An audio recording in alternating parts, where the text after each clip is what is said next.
Boa noite, meus irmãos. Boa noite, meus irmãos. E alegria estarmos reunidos mais uma vez, celebrando ao Senhor, nesta oportunidade ímpar que o Senhor nos concede de, à luz das Escrituras Sagradas, ouvirmos a sua voz. Quero saudar o nosso presidente, pastor Ilquias, pastor Sócrates e toda a mesa diretora. Quero louvar a Deus pela vida dos pastores, dos amigos, dos queridos e dizer aos irmãos que é um grande privilégio estar aqui compartilhando a palavra de Deus, mas também as nossas pernas tremem, a nossa voz, ela fica um pouco embaçada, mas é bom ter amigos, porque eles disseram para mim, olha, nós vamos sentar à frente, qualquer coisa você olha para nós. E nós temos vários amigos aqui e eu louvo a Deus pela vida de todos eles. Quero convidar os irmãos a examinarmos juntos a palavra de Deus, convidando a abrirem as suas Bíblias no Evangelho de João, no capítulo 13, verso 35, e nós vamos, à luz do que preconiza o Evangelho do Senhor Jesus Cristo, a palavra de Deus, nós vamos buscar entender aquilo que o Senhor tem preparado para nós durante esses dias aqui na nossa convenção. Diz o texto bíblico, Evangelho de João, capítulo 13, verso 35, nisto conhecerão todos que sois meus discípulos, se tiverdes amor uns pelos outros. Vamos orar, meus irmãos? Senhor, nós louvamos o Teu nome, engrandecemos ao Senhor pelo privilégio que temos de sermos filhos do Senhor. Louvamos o Teu nome pelo Teu imenso amor, como cantamos aqui. Louvamos o Teu nome pela vida da nossa convenção, pela existência das igrejas batistas em todo o Brasil e no mundo. Louvamos o Teu nome, ó Deus, porque não obstante as lutas desse tempo, o Senhor tem abençoado o Seu povo. E Te pedimos, Senhor, por misericórdia, que o Senhor fale ao nosso coração, derrame sobre nós, como orou o pastor Michel no início desta assembleia, porque nós carecemos da Tua presença, Senhor. É a nossa oração, em nome de Jesus. A igreja diz? Amém. Meus irmãos, João, quando ele fala de amor, ele é bem direto ao apresentar o Senhor Jesus Cristo como o verdadeiro amor. Mas só isso seria suficiente para nós como servos do Senhor. Mas à luz dos desafios que nós enfrentamos como povo de Deus, diante de uma sociedade corrompida, vale nós mergulharmos um pouco mais profundo e buscarmos na palavra de Deus algumas questões importantes que vão aguçar a nossa fé, que vão impulsionar a nossa fé e que vão com certeza nos fazer trilhar por caminhos grandiosos à luz do que Deus tem preparado para todos nós como servos dele. Nós vamos ver João repetindo no capítulo 15, no verso 12, a mesma coisa. Ele diz que o mandamento é este, que nós devemos nos amar assim como ele nos amou. João capítulo 15, ainda no verso 14, ele faz uma afirmação interessante. Ele diz, mas vocês serão meus amigos se vocês fizerem aquilo que eu mando. Meus irmãos, mandar aqui, entelomai, uma palavra grega que significa mandar que seja feito ou encarregar. Então nós seremos amigos do Senhor se obedecermos os mandamentos do Senhor sem titubearmos, porque não existe escolha, outro caminho para nós como povo de Deus, como igreja do Senhor. E refletir sobre o verdadeiro amor é imprescindível, meus irmãos, diante de uma relativização de uma sociedade líquida, opositora, que, fragmentada nos seus valores e princípios, tem feito oposição aos servos do Senhor. E a descaracterização do amor tem sido base para todo tipo de assinte que desconfigura completamente as pessoas. Em nome do amor, as pessoas estão perdendo a vida. Em nome do amor, as pessoas estão meio que fazendo com que a vida ela se torne uma vergonha diante daquilo que nós conhecemos como vida. De um lado, o hedonismo cada vez mais aguçado nessa busca desenfreada pelo prazer. E do outro, o direcionamento da palavra de Deus, como lemos em 1 Coríntios, capítulo 16, verso 14, que diz que nós devemos fazer tudo com amor. Que desafio, meus irmãos. João está falando a um povo tomado pelo gnosticismo, pelo hedonismo, um povo opositor, um povo que, à luz das suas filosofias, eles não conseguiam compreender a fé, e ele vai tentar, na sua tese, apresentar o verdadeiro amor, que é o Senhor Jesus Cristo. John Stott, ele tem um livro interessante, Crer Também é Pensar. Ele diz que o que nós vemos hoje é uma geração em crise, porque essa geração se apoia na sua própria ignorância. E isso está ligado à capacidade de raciocinar. Pessoas que se enganam quanto à qualidade de seus conhecimentos e, por esse engano, tomam por verdade, muitas vezes, aquilo que não passa de uma opinião falsa, de uma opinião incerta, e por isso as pessoas se expõem ao erro constantemente. Sócrates, filósofo, ele defendia a tese de que o conhecimento da ignorância é o início da sabedoria. E se formos tentar entender um pouco mais o que os grandes pensadores buscavam nessa compreensão do amor, Heráclito defendia também a tese, filósofo, considerado o pai da dialética. Ele dizia que tudo está em transformação, que nada é permanente, exceto a mudança. Ora, um diz que essa confusão é por causa da ignorância, outro diz que é por causa da mudança. E agora, meus irmãos, o que nós sabemos é que nós precisamos aprender, porque esse amor que João apresenta, ele não é inato ao ser humano. Ele precisa ser aprendido, ele é ensinável. Por causa do pecado, o pecado usurpa toda a consciência que o ser humano pode ter a respeito daquilo que Deus é. E se Cristo não nos esclarecer a respeito do amor, nós seremos lançados de um lado para o outro, meus irmãos, diante dessas vãs filosofias deste tempo e de todos os tempos, que tentam, sobretudo, buscar respostas que eles nunca encontram. Nós precisamos, como povo de Deus, de saúde espiritual. A fé saudável que preserva a consciência e nos mantém do lado certo da batalha é necessária a todos nós nessa compreensão de vida, para que possamos viver esse amor que o Senhor deseja que vivamos. Porque a igreja faz o que ela é, a igreja organiza o que ela faz, e organizar o que fazer, sendo o que é, meus irmãos, é imprescindível à saúde da comunidade cristã. O apóstolo Paulo escreveu à igreja em Colosso, capítulo 3, verso 14, acima de tudo isto, porém, esteja o amor, que é o vínculo da perfeição. Perfeição, Paulo usa muito a palavra grega teleios, e aqui teleiotes, significa amadurecimento, perfeição moral e espiritual. Ora, se João diz em 1 João 4,8, que Deus é amor, e que esse Deus nos ama, isso é extraordinário.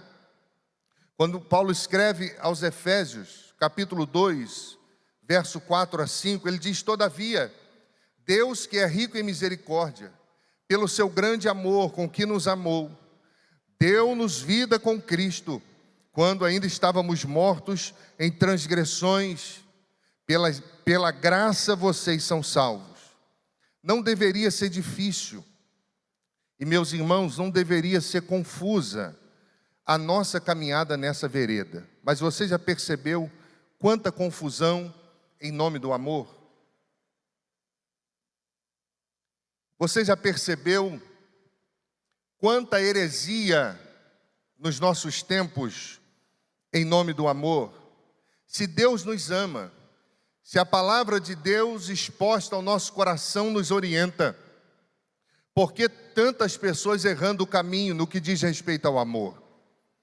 O problema é quando as pessoas dão ouvidos ao engano, porque o engano, sobretudo, é a fonte de toda confusão. E eu, pensando sobre o que falar, à luz dessa responsabilidade, lembrei de Irineu, tentando provar a existência de Deus.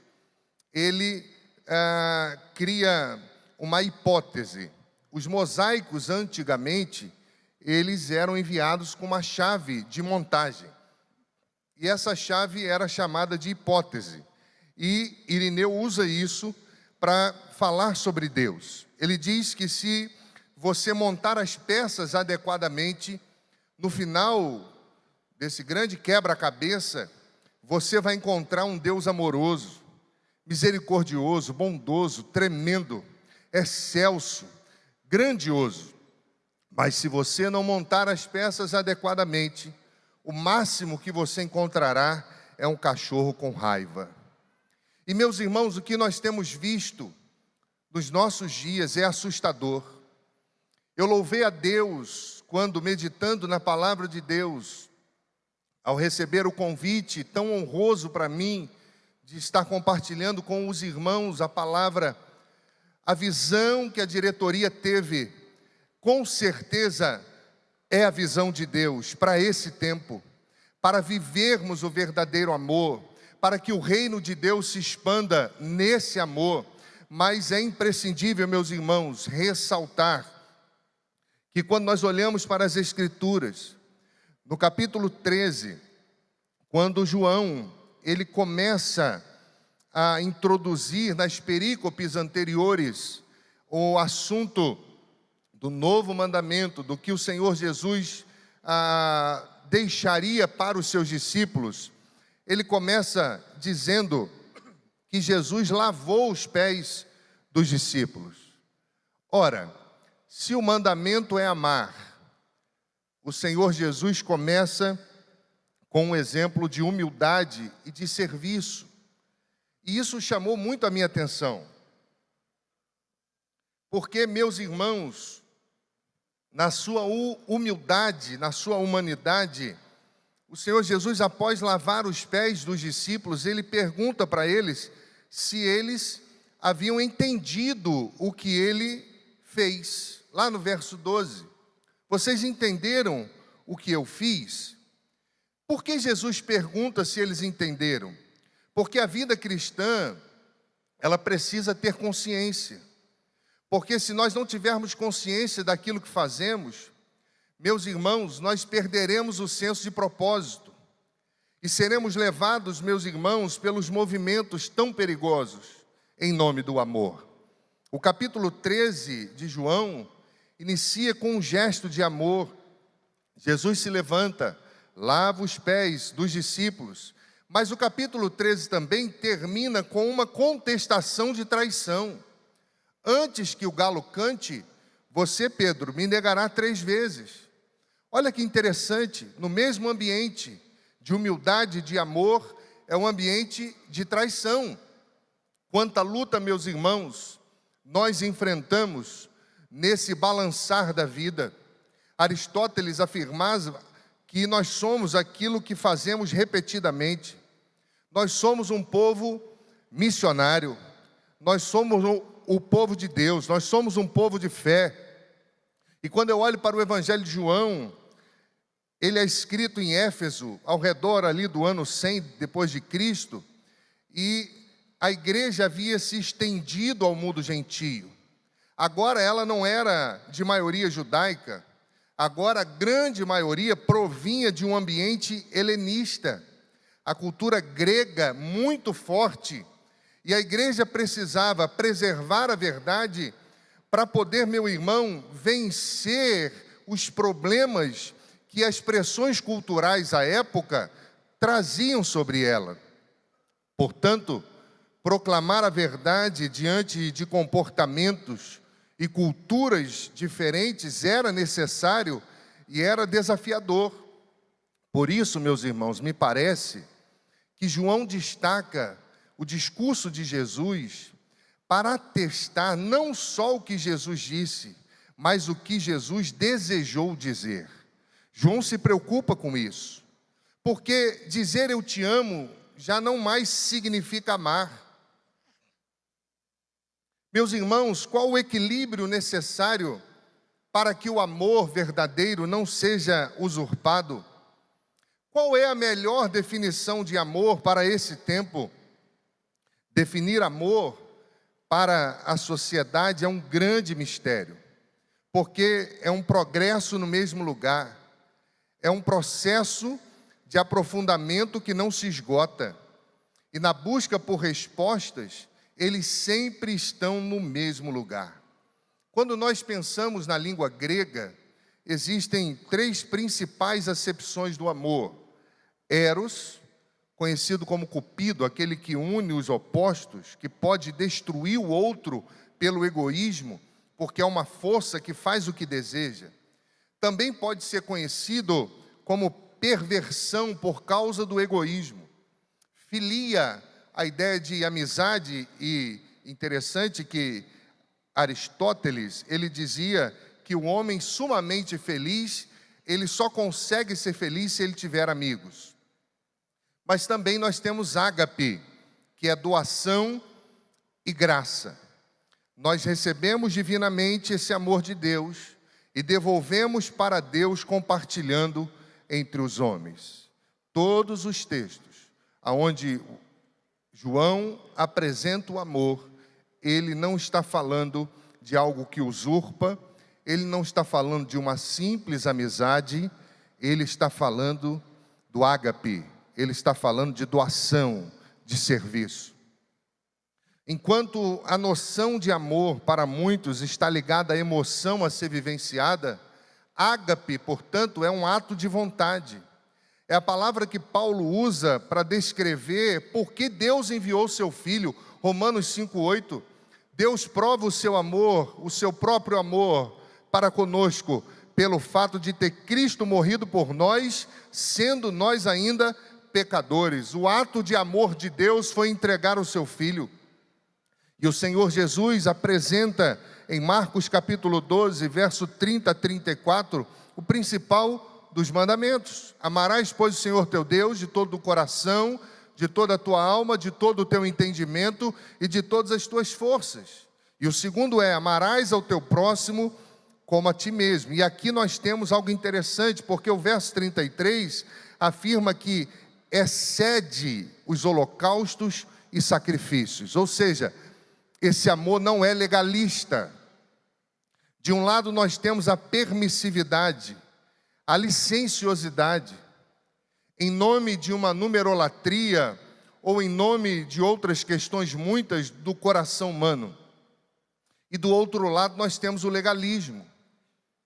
Entre o evangelho verdadeiro, existe uma linha muito tênue entre uma fé legalista e uma fé permissiva. Que desafio para nós, meus irmãos. O Deus apresentado por João no seu evangelho, ele é pessoal, ele é relacional. E é fundamental nós entendermos, meus irmãos, que ele é fundamentado em profundas convicções.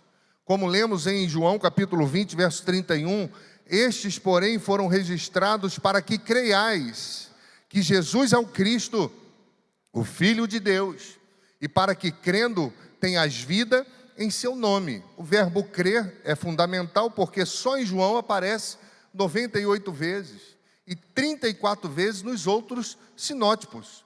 Então João dá uma ênfase maior à fé. E nós vamos observar a clareza do livro em facilitar o relacionamento pessoal com Jesus, que transforma o sentido da nossa existência. Nós sabemos, meus irmãos, que hoje também não é diferente. Você conhece o texto. É um ambiente de amor, mas também de guerra espiritual. É um ambiente de dúvida entre os discípulos. É um ambiente onde o traidor é apontado por Cristo mais uma vez. E, meus irmãos, há um turbado coração.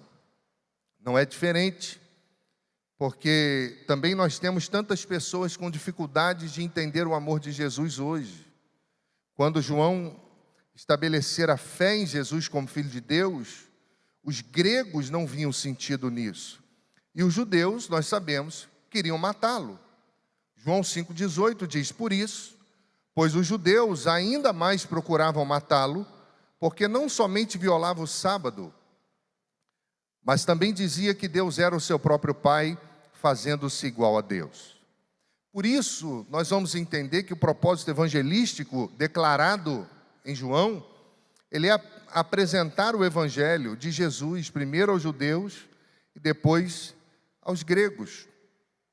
Aqueles que querem matar, aqueles que querem resistir, precisam conhecer o amor de Deus. Romanos 1,16, porque eu não me envergonho do evangelho, porque é poder de Deus para a salvação de todo aquele que crê, primeiro do judeu e depois do grego. Meus irmãos, o processo evangelístico, ele só é feito e ele só alcança êxito se ele for feito com esse amor. O que leva as pessoas a amarem aqueles que vivem à margem da sociedade. Nós somos uma convenção que envia missionários para o mundo todo. Nós somos uma convenção, meus irmãos, que tem um trabalho extraordinário missionário dentro do Brasil e fora do Brasil. O que leva a igreja a fazer uma campanha é o amor de Deus. O que leva o povo de Deus a, nesse tempo, e eu estava pensando, estamos em Foz, muitas coisas bonitas para se ver, muitas coisas bonitas para se comprar, muitos momentos de comunhão com a família.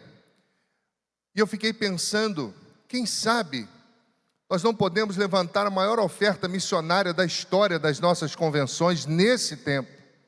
Porque se ágape é um ato de vontade, aonde está o nosso coração? Se viver o verdadeiro amor é fazer o que Jesus fez, é valorizar as pessoas, isso só é feito, meu irmão, se for feito com amor. Nós precisamos dar testemunho do amor de Deus em um mundo marcado pelo hedonismo, pelo individualismo narcisista, no qual impera a cultura do descartável. Muito discurso, meus irmãos, a respeito do amor, que na verdade nada tem a ver com amor, porque as pessoas desconhecem a essência. Jesus está dizendo aos discípulos que eles deveriam viver esse amor mutuamente. E nós precisamos, como povo de Deus, olhar para Jesus, para que possamos, meus irmãos, em todos os tempos, independente dos conceitos filosóficos, culturais, proclamar que Jesus é a manifestação do amor de Deus. Amém, meus irmãos? John Stott afirmou: se nós quisermos uma definição de amor, nós não precisamos buscar no dicionário, porque não vamos encontrar. Se nós quisermos uma definição do que é amor, nós precisamos ir ao Calvário. Se formos olhar o enredo bíblico e a história da redenção, João capítulo 6, versos 66 a 71, temos duas cenas que corroboram com o enredo do capítulo 13 de João. Muitos caminham com Jesus porque ele alimentava a multidão. Jesus, percebendo o coração, aperta o discurso sobre a mudança de vida, sobre a santificação. E as pessoas acham esse discurso muito duro e começam a se escandalizar, diz o texto, e começam a se retirar. E Jesus vai se dirigir aos 12. Ele não se dirige à multidão, ele se dirige aos 12. Lá no verso 67, ele diz: e vocês, não querem também ir embora? E Pedro, no verso 68 e 69, vai responder com muita firmeza: Senhor, para quem iremos nós? Só tu tens as palavras de vida eterna. Nós temos crido e conhecido que tu és o Santo de Deus. Mas veja que interessante, no mesmo contexto, Jesus aponta o traidor se referindo a Judas, dizendo: um de vós é o diabo. Meus irmãos preciosos, João, ele deposita a sua teologia na autorrevelação do Jesus histórico, e não em uma revelação que lhe viera através de uma experiência qualquer.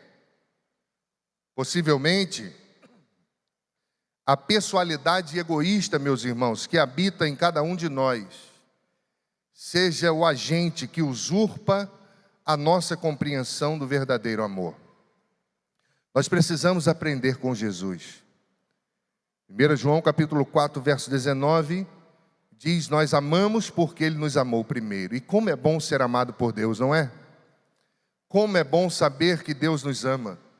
João capítulo 13, verso 34, diz que esse amor não é humano, porque Jesus disse que deveríamos amar assim como Ele nos amou. E se você perceber, João dá mais atenção à igreja do que qualquer outro evangelho. Ele traz a concepção de igreja como organismo coletivo e que recebe vida exclusivamente de Cristo.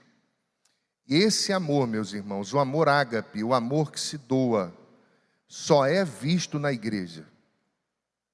A filosofia não encontra.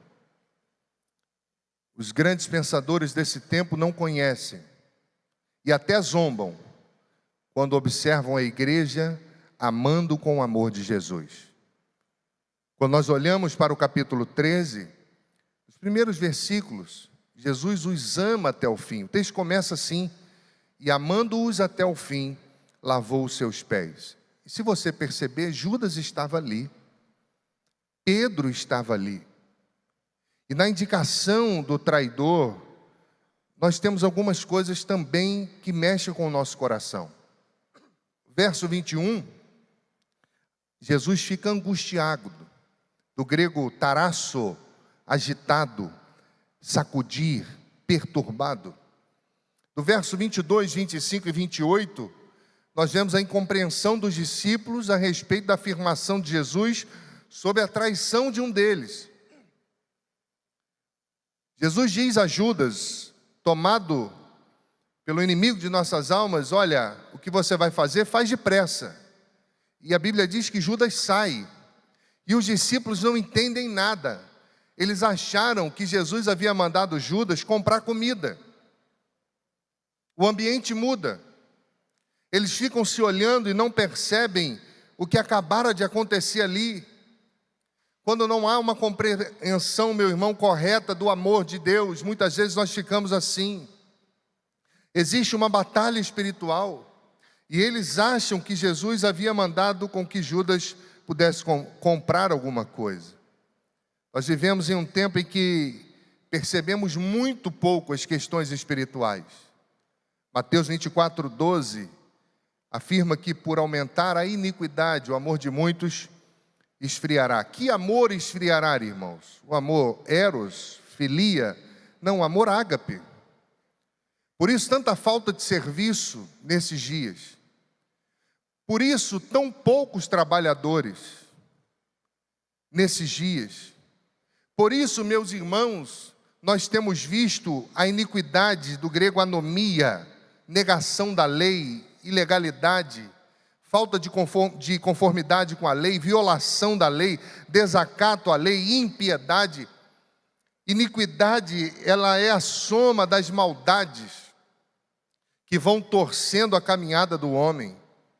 Meus irmãos preciosos, autodoação é uma característica do amor verdadeiro. Quem sabe Deus nos desperta nesse tempo, que com certeza vai ser extraordinário, em surpreendermos alguém com um gesto de amor ágape. Olha para essa pessoa bonita que está ao seu lado aí e pense o que você pode fazer durante essa assembleia para surpreender essa pessoa com o amor de Deus. O que você pode fazer para surpreender os projetos que vão ser apresentados? O que nós podemos fazer, meus irmãos? Eu creio que nós podemos fazer muita coisa, amém, meus irmãos? Alguns anos atrás, nós vimos uma cena de um cantor muito famoso no Brasil, no meio da juventude, e ele, no auge de uma turnê com a sua banda, uma banda de rock, que levava multidões pelo Brasil, no auge da sua turnê, em 2001, no final da turnê, ele abandona tudo. E ele diz que havia se convertido, que havia tido um encontro com Jesus, com o amor de Deus. E isso foi um caos no Brasil. Todas as TVs fizeram entrevistas, pressionaram, tentando entender como alguém é louco a esse ponto de abandonar tudo em nome de um amor. Ele perdeu a noção da vida, e isso se estendeu e se estende até os dias de hoje, com mais calma, mas a época foi muito forte. E esse cantor, dando uma entrevista em um programa de TV muito famoso, eu estava vendo, e o testemunho dele impactou muito a minha vida, porque mais uma vez aquele apresentador questionou, tentando saber o que ele tinha feito, que amor era esse, e ele disse: olha, eu entendi que Jesus entregou tudo por mim, e eu decidi entregar tudo para Ele. Meus irmãos preciosos, até hoje eu oro por esse irmão, ele nem sabe, e eu tenho notícias que ele permanece fiel ao amor de Deus que ele conheceu no seu coração. E é estranho, meus irmãos, percebermos que o mundo que se ilude a respeito do amor se assusta com os efeitos do verdadeiro amor. Dwight Lyman Moody, ele diz que a fé torna tudo possível e o amor torna tudo mais fácil. Alguns meses atrás, em nossa igreja, na primeira igreja batista em Rio Bonito, nós temos um ministério com surdos, e uma irmã, ela responsável por esse ministério lindo, ela ouviu falar de uma família que tinha uma filha de 1 ano de idade surda, que não conseguia se comunicar, pegou o esposo, os filhos, foi para a casa dessa família. E chegaram lá, viram uma situação um pouco conflituosa, e ela tomou no seu coração a decisão de amar com o amor de Jesus, e levou a igreja a fazer algumas obras ali, e começou a pegar essa família, a levar, a apresentar o Evangelho do Senhor Jesus, o verdadeiro amor de Deus. E não foram poucas as vezes que, andando pela cidade, eu encontrei essa irmã com essa menininha surda, Samantha, andando pelas ruas da cidade, e ela parava diante de um ventilador numa loja, e ela se ajoelhava diante daquela menina, que não tinha nada da língua, não conhecia nada, não se comunicava, e ela começava a ensinar aquela menina o sinal do que era o ventilador. Outros dias, em outro canto da cidade, ela andando com essa menina pelas mãos, tomada pelas mãos, e ela parava na frente de outra loja, e começava também a ensinar, a mostrar o que era. A mãe já se converteu, as filhas estão na igreja, o marido está em processo, estão em processo de acertarem a vida conjugal, e eu tenho certeza que o amor de Deus vai alcançar toda essa família. Hoje, a Samanta, ela não é um corpo estranho na vida da igreja. Ela é membro da igreja como criança, ela faz parte do corpo.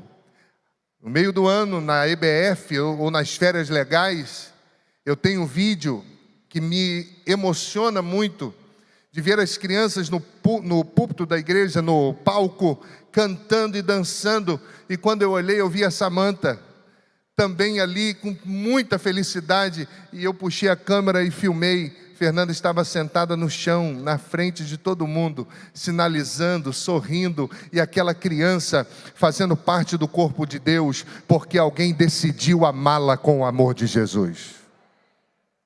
Meus irmãos, nesse ambiente de tanto conflito, a Bíblia vai dizer que os discípulos escutam de Jesus que eles ficariam sozinhos. Jesus atesta, não obstante, que o vazio criado pela sua ausência física seria resolvido pelo amor que eles já conheciam. E o Senhor Jesus vai definir então o amor na realidade ética central da vida. Você sabe que no século II da era cristã, nasce o conceito de apologética, lá no início, porque as heresias estavam tomando forma de maneira assustadora. Mas se você for ver e ler e compreender o que Tertuliano, por volta do ano 200 depois de Cristo, mencionou a respeito dos cristãos, você vai ficar sobremodo espantado e alegre ao mesmo tempo, porque ele dizia: vejam como eles se amam. Vejam como eles amam uns aos outros, e vejam como eles estão dispostos até a morrer uns pelos outros. Meus irmãos, quando esse amor não é demonstrado, o apelo pelo Evangelho se perde. Foi João, na primeira epístola, no capítulo 4, verso 8, a parte A, que afirmou que quem não ama não conhece a Deus. Não é de se estranhar que quando o capítulo 14 inicia, ele inicia também com um gesto de amor de Jesus, porque os discípulos estavam turbados, preocupados. Ora, vamos ficar sozinhos? Um tinha traído, Jesus aponta o traidor, o ambiente estava nevrálgico, ventos inóspitos, situações que estavam abalando o coração dos discípulos. Eles estavam turbados, e o Senhor Jesus, confortando-os, Ele vai dizer: não se turbe o vosso coração. E se você for ver a palavra grega para turbar, é a mesma palavra que João usou para dizer que Jesus ficou agitado, para que Jesus ficou perturbado, tarasso. Não se turbe o vosso coração, credes em Deus, mas credes também em mim. A palavra credes é depositar confiança. Portanto, esse sentimento que muitas vezes turba o nosso coração, ele se resolve com a fé em Deus e com a fé em Jesus Cristo, onde estribamos a nossa alma. Eu quero, meus irmãos, de maneira muito breve, à luz do que expus até aqui, pensar com os irmãos sobre algumas questões importantes na vida de quem vive o verdadeiro amor de Deus. Em primeiro lugar, quem vive o verdadeiro amor, vive em comunhão com Jesus. Se você olhar para o texto, capítulo 13, ele diz que Jesus lava os pés daqueles que estavam perto. Eles comiam juntos. Atos capítulo 2, verso 42, e perseveravam na doutrina dos apóstolos, na comunhão, no partir do pão e nas orações. Perseverar também é estar perto. Meus irmãos, só se tem tudo em comum quem compartilha a vida. Eu aprendo, à luz do que João apresenta na sua tese, que só se consegue viver o verdadeiro amor quem está em comunhão com Jesus. A segunda questão importante para quem vive o verdadeiro amor é que quem vive o verdadeiro amor é aquele que aprende com Jesus. O verso lá de João capítulo 13, verso 14, o Senhor Jesus disse: ora, se eu sendo Senhor e Mestre vos lavei os pés, vocês também devem lavar os pés uns dos outros. Se nós estamos em comunhão com Jesus, e se estamos aprendendo à luz das Escrituras o que Jesus espera de nós como povo de Deus, porque, meus irmãos, o desamor tem se propagado, porque os conflitos desse tempo são tão grandes. Precisamos olhar para dentro de nós e refletir à luz do que a Bíblia preconiza, se nós estamos de fato aprendendo com Jesus, ou se estamos desapercebidamente firmando estacas no legalismo desse tempo. Filipenses capítulo 2, versos 6 e 7, diz que ele, subsistindo em forma de Deus, não teve por usurpação ser igual a Deus, antes a si mesmo esvaziou, assumindo a forma de servo. Meus irmãos, aprendem com Jesus aqueles que com Jesus aprendem a renunciar privilégios. Não ter por usurpação ser igual a Deus. O Senhor Jesus poderia ter tudo ali, mas ele renunciou privilégios. Perceba que o amor confuso está ligado ao egoísmo e às imposições mercadológicas. E o amor verdadeiro, à luz do que João apresenta, está ligado ao serviço. Quem vive o verdadeiro amor está em comunhão com Cristo, aprende com Cristo. E por fim, quem vive o verdadeiro amor, obedece a Jesus. Versos 34 e 35, de maneira simplista: novo mandamento vos dou, que vos ameis. Algum tempo atrás, precisei tomar algumas decisões, como é normal a todo pastor que assume um novo ministério. Tomando algumas decisões, uma delas não agradou uma jovem da igreja.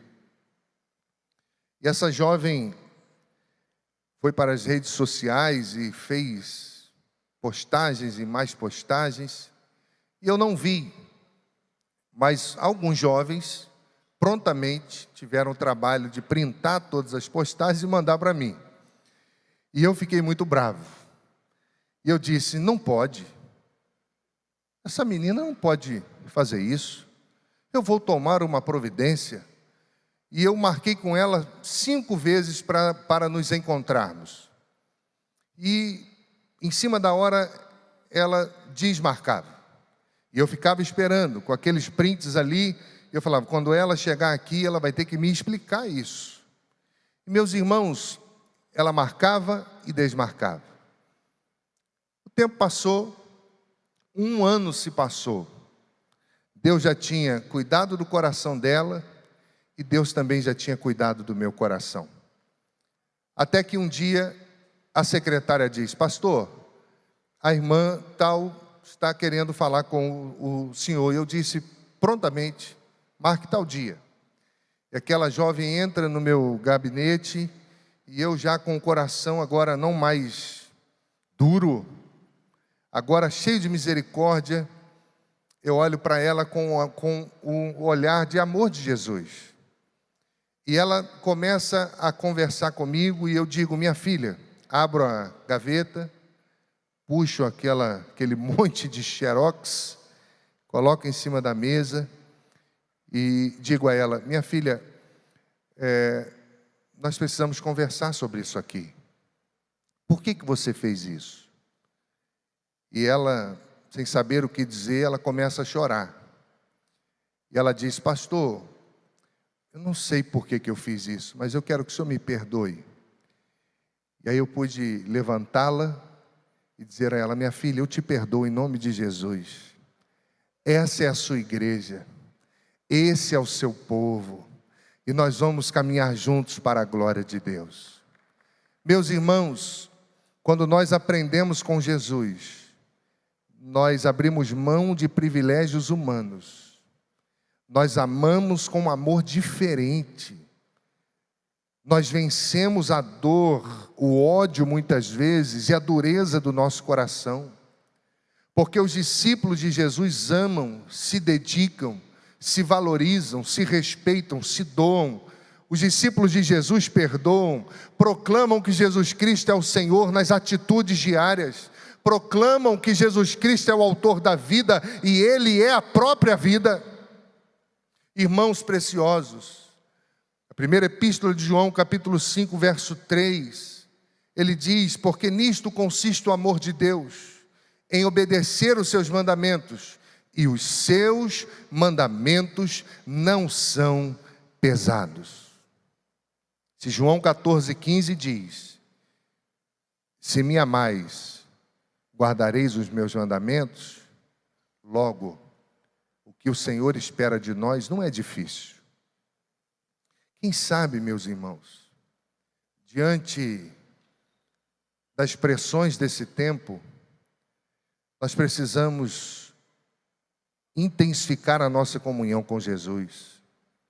Quem sabe, meus irmãos, diante das pressões desse tempo, nós precisamos sentar aos pés do Mestre e aprender novamente. Quem sabe, diante das pressões desse tempo, nós precisamos obedecer e amar, no sentido de ser uma ordem, porque Deus não espera menos do que isso do seu povo. 1 João capítulo 3, no verso 16, ele diz: nisto conhecemos o amor, que Cristo deu a sua vida por nós, e nós devemos dar a nossa vida pelos nossos irmãos. Que desafio, meus irmãos, amar com o amor de Jesus. Que desafio. É necessário, portanto, meus irmãos, a compreensão do amor de Deus. Quando entendemos que a cruz é a suprema expressão dele, porque ele deu a própria vida. A cruz de Cristo, meus irmãos, é inseparável da cruz do crente. Não é diferente. Nós também vivemos cercados de questões que pressionam, que assustam muitas vezes. Traições muitas, maldades, pressões, mas não obstante, nós somos fortalecidos, impulsionados, encorajados pelo amor de Deus que é derramado no nosso coração. Amém, meus irmãos? Romanos 5,5, ora, a esperança não confunde, porque o amor de Deus é derramado em nosso coração pelo Espírito Santo que nos foi dado. O amor, portanto, é um critério pelo qual os filhos de Deus podem julgar se verdadeiramente são membros da família de Deus. Isso é inegociável a nossa caminhada. Para João, quem não ama permanece morto, pois a verdade sem amor é brutal, e o amor sem a verdade é hipocrisia. Os gregos conheciam muito sobre hipocrisia. O hipócrita era aquele que representava um papel. Hipocrisia era o que ele fazia. João vai usar esse termo, e Paulo também usa, para dizer que no reino de Deus não tem como não ser de verdade, porque é o que Cristo espera de cada um de nós. Que Deus assim possa nos abençoar, possa derramar sobre nós graça e nos impulsionar todos os dias a amarmos de verdade, a decidirmos entregar a nossa vida, pois fazendo assim, com certeza, o reino de Deus se expanderá. Que Deus abençoe os irmãos.